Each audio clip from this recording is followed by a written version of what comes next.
పాపత్మవుతారు.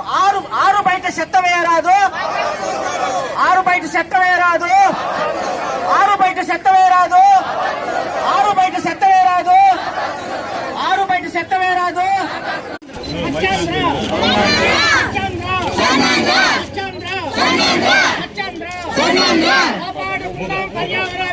ప్రతి నెల 3వ వారం మన ముఖ్యమంత్రి గారు ప్రధాని చంద్రబాబు నాయుడు గారు కానీ, అదేవిధంగా పంచాయతీరాజ్ శాఖ మంత్రులు డిప్యూటీ సీఎం అయినటువంటి పవన్ కళ్యాణ్ గారు కానీ, ఐటీ శాఖ మంత్రి అయినటువంటి నారా లోకేష్ గారు ముగ్గురు ట్రైన్లో ఈరోజు మన ఆంధ్రప్రదేశ్ని స్వచ్ఛ ఆంధ్రప్రదేశ్గా పారిశ్రామిక రంగంలో కావచ్చు, డెవలప్మెంట్లో కావచ్చు, అన్నింటిలో ముందుకు తీసుకుపోతున్నారు.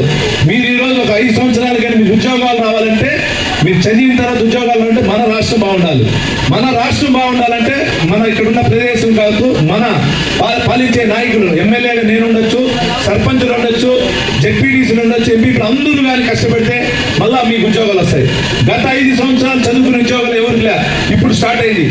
మన ఉమ్మడి చిత్తూరు జిల్లాలో ఈరోజు స్టార్ట్ అయింది. ఇప్పుడు మన తిరుగు జిల్లాలో ఎలక్ట్రానిక్ పరిశ్రమలు వస్తున్నాయి.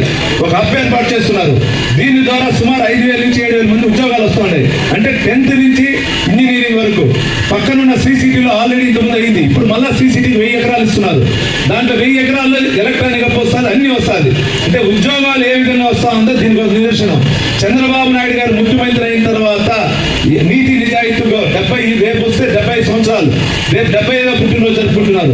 ఈ 75 సంవత్సరాలు కూడా ఆయన ఆ విధంగా కష్టపడుతున్నారంటే మన కోసం, మీ భవిష్యత్తు కోసం. మీరు బాగుంటేనే రేపు రాష్ట్రం బాగుంటుంది, ఆ జిల్లా బాగుంటుంది, నియోజకవర్గం బాగుంటుంది. కాబట్టి అన్ని బాలబాలికలతో పాటు ఇక్కడ ఉండే అందరూ కూడా గుర్తించుకోవాలని కోరుకుంటూ, మన వీధిలో ఇప్పుడే చెప్పిన విధంగా మన వీధిలో మన ఇంటి ముందు పరిశ్రమ ఉంచుకుందాం. మనకి ఇంటికి డస్ట్బిన్లు ఆల్రెడీ ఇచ్చారు, మున్సిపల్ పంచాయతీ తరఫున కానీ కార్పొరేషన్ కానీ. ఆ డస్ట్బిన్లో కానీ మనం వేసుకోగలిగితే వాటిని మీ దగ్గరకు వచ్చి కలెక్ట్ చేసుకుంటారు, చేసి ఎటువంటి ప్రాబ్లం ఉండదు. రోడ్లో అప్పుడే పాప చెప్పింది, ఆ పాప చెప్పిన విధంగా రోడ్లో చెత్తని మనం కాలువలో ఊడిస్తే ఆ డ్రైనేజ్ నిండిపోతుంది. డ్రైనేజ్ నిండితే మళ్ళీ కష్టం అవుతుంది. రోడ్లో ఊడకుండా డ్రైనేజ్లో పోయకుండా ఊడ్చిన చెత్త పక్కన పెడితే ఆల్మోస్ట్ పారిశ్రామిక సంబంధించిన పంచాయతీ సిబ్బంది తీసుకుని వెళ్తారు. ఇవన్నీ కూడా గుర్తించుకోవాలని కోరుకుంటూ, ప్రతి ఒక్కరికి ఇక్కడుండే చిన్న నుంచి పెద్ద వరకు అందరికీ మన ఇల్లు ఏ విధంగా మనం బాగా చూసుకోవాలనుకుంటామో, ఉదయం లేసి ఇంట్లో క్లీన్ చేసే దగ్గర నుంచి మన ప్రదేశం అంతా కూడా మంచిగా ఉంటుందని చెప్పి, మంచిగా ఉంచే విధంగా ప్రయత్నం చేస్తామని చెప్పి ఆశిస్తున్నాను.